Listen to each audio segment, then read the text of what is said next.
Hey, what's up, loyal Cub fans? Pretty exciting day. Last road trip, at least outside of Chicago for the year. Monday, September 17th. Some may think Cubs may be burned out. 28th game in a row. They've been pitching pretty well. The bullpen's got like 5 saves without Stroh. I know that the other day they lost 1-0. So the offense has been struggling. Madden's been trying to get some guys days off, being creative. So we get into the Monday game against some pretty good hitters for Arizona. They haven't been playing up to their potential either. They've been 4-11 in the month. Going into the series, Greinke pitched the other day. Buchholz was a pretty good starting pitcher with a 2 ERA. He's out. So Cubs only have to face one pretty good pitcher, Corbin, Monday night. We have Hendricks. Hendricks has been a lot better. Says he's locked in. So potential another pitcher stool. Turned out to be that way, at least for 5.5 innings. And 0-0 going into the bottom of the 6th. Hendricks had a no-hitter through 3 1/3, and then he gave up a double, a walk, and he got out of it. So that was good. Always sucks when you go from a no-hitter to then you're losing the game. Didn't have any wiggle room at that point. And Hendricks was doing so well, getting all these 1, 2, 3 innings. I was rooting for the offense to come along so he could pitch deeper. And it worked out that way. Going into the bottom of the 6th against Corbin. Can we finally get some runs against him? His pitch count's getting higher. And we had a couple guys got on base. Almora, Bryant, and Almora got on base, and then Rizzo. There was like a guy, there was 2 guys on base, Almora, Bryant. Rizzo gets up. Rizzo hits in what they call the double play. Almora scores, and then they reviewed first base, and Rizzo has clearly made the base on time. So that was pretty cool. We're on the board finally. And then Bias gets up, 2-run homer. Awesome. 32 homers for the year, 105 RBIs. We're up 3-0. Feeling more comfortable with Hendricks. And, Hendricks was due up in the 7th inning. And Madden kept him in. And didn't score in the 7th, but hey, Hendricks pitched so good in the 8th, it didn't matter. And then 8th inning, we were waiting for Bryant to finally get his bat going. Actually, though, he before the game, he was hitting .298, like 380 on base percentage for September. So he was getting a lot of hits. He only had 3 RBIs. Hasn't hit a home run in September. He had to go all the way back to July before he went on the DL. Only had 11 home runs for the season coming in. So that's a part of the game. You've been waiting for the homers and RBIs to be there. And he hits a 2-run homer. It's kind of funny. Broadcaster JD predicted it. It worked out. Exciting. Cubs up 5-0. Going to the 9th inning. Couldn't ask for anything better. Hendricks stayed in the bat. Worked out really good where he was able to, Bodie got on and he bunted, got him to second. So that was really cool. And see if he can get the shutout complete game. Unfortunately, the drama ended quickly where he gives up a home run. First batter faced in the 9th. Was able to get a couple outs, and then he walks Goldschmidt. Not the worst thing to do. And Madden took him out 1 out early. Some people didn't like that. But, the shutout was gone. 109 pitches.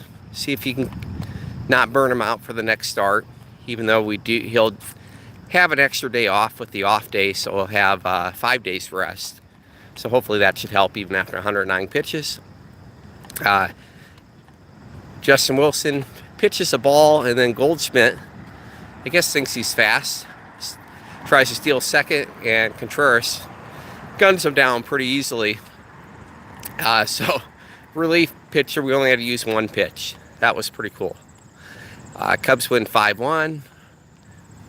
A great day where the pitchers and the hitters clicked on the same page.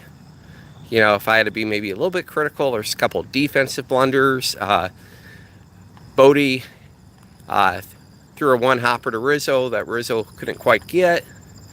It's kind of a tough range throw, but normally he makes them. Normally Rizzo gets those. And unless they changed it, they called it an error at the time. Could have went either way.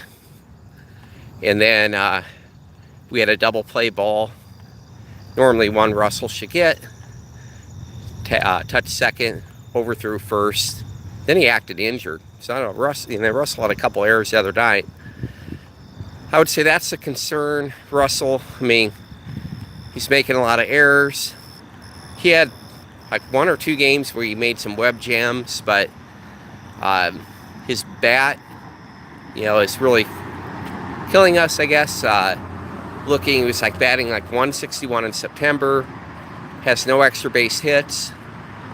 Only like 1 RBI in the whole month.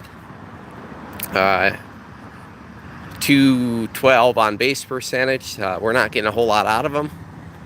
You would think it'd be fresh coming back from, so I don't know if he's still battling finger injuries and stuff. Yeah, with Murphy slumping, Murphy was given the day off. So I'm hoping today Russell gets the day off.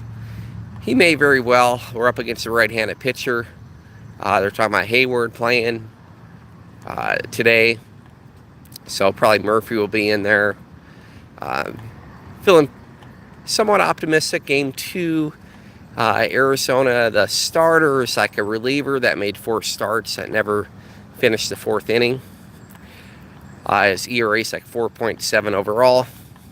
But for some reason, Cubs sometimes lay an egg against the bad pitchers. We got Montgomery. Montgomery's been hasn't been able to go 5 innings since he came back. I think three starts since he's came back from the DL. So hopefully we get more out of Montgomery, but if not, you know, the bullpen can almost go all hands on deck Tuesday and Wednesday. If they need to eat up a lot of innings, you have Thursday off. Hendricks set us up for success pretty good, unless things get too out of hand early.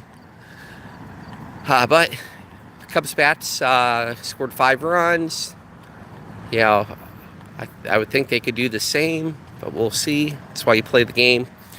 Have to keep winning. We're down to a dozen games left. We have a 2.5 game over the Brewers. The Brewers won against the Reds pretty easily. We'll see if Reds can help us out. Otherwise, just got to keep winning. That Yelich hit for the cycle. They got some good hitters. And Cardinals won. Cardinals now jumped ahead of Colorado. Kind of interesting over in that bracket. Dodgers beat Colorado. So Dodgers jumped in the first place by half a game for the division lead. And Colorado goes all the way from division lead to out of the wild card. They'd be the third place in the wild card race. So St. Louis has them by a half a game now. So if for some reason Cubs would slip to wild card, you know, they have a 6-game lead to bump out Colorado if they fell that far. So it's looking pretty good for the playoffs. You know, if we went 6-0, they'd have to go 12-0 to be tied, put it that way. But Brewers, they aren't going away. They got 3 more losses than us. They got 11 games left. We got 12. Just have to keep winning. Hopefully the Reds can help us out. We'll have to keep beating Arizona. I know they play at Pittsburgh and at St. Louis next, and then they wrap up against Detroit. So hopefully those road games will give Milwaukee some fits. It's looking like one way or another, Cubs are going to probably have to face Milwaukee in the playoffs, and possibly that winner of the series will make the World Series. That's the way it's looking. Arizona is the next toughest record-wise, or not Arizona, but Atlanta. They got beat by St. Louis pretty easily yesterday. Cubs are like 4 or 5 games ahead of them. That's the other thing, not only division, but having the best record in the NL. They have home field advantage. But it's looking pretty good. It looks like the biggest competition is Cubs in Milwaukee right now. We'll do it again at 8:40 Central Time. Got Montgomery in the mound. See if we can keep the bats going. See if Murphy and Hayward back can give us a spark. Let's go Cubs.